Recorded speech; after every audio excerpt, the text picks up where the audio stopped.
আমেরিকার সান্ডারল্যান্ডের মিডফিল্ড কাঁপানো সেই কিউবা মিশেলের এবার বাংলাদেশের হয়ে খেলতে থাকছে না কোনো বাধা।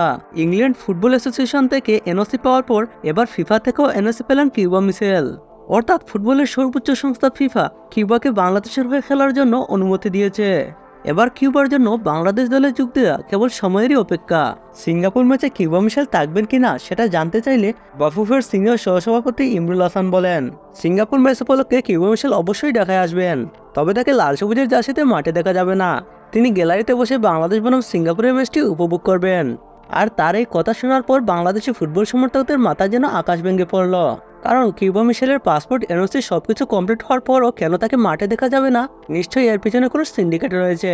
ইমরুল হাসান আরও জানান, কিউবার খেলা দেখতে হলে আগামী অক্টোবর মাস পর্যন্ত অপেক্ষা করতে হবে, কারণ তখন হংকংয়ের সাথে বাংলাদেশের খেলা রয়েছে। সেই ম্যাচে কিউবা খেলার সম্ভাবনা রয়েছে। কিন্তু বাফুফের এটি চিন্তা করা উচিত ছিল যে কিউবা সেন্ট্রাল মিডফিল্ডার হলেও ড্রিবলিং, শর্ট পাসিং ও কুইক ট্রানজিশনে ভালো সে। এমনকি দলের প্রয়োজনে অ্যাটাকিং পজিশনেও খেলতে পারে সে কিউবা মিশেল। বাংলাদেশের হেড কোচ হেভিয়ার ক্যাব্রেরাও ইমরুল হাসানের সাথে সুর মিলিয়ে বলেছেন, সিঙ্গাপুর ম্যাচ প্ল্যানে কিউবা মিশেল থাকছেন না। সিঙ্গাপুর ম্যাচ প্ল্যানে যদি কিউবা মিশেল নাই থাকেন, তাহলে ফুটবল সমর্থকদের জন্য এতদিন কেন আশার মূল্য ঝুলিয়ে রাখা হয়েছিল।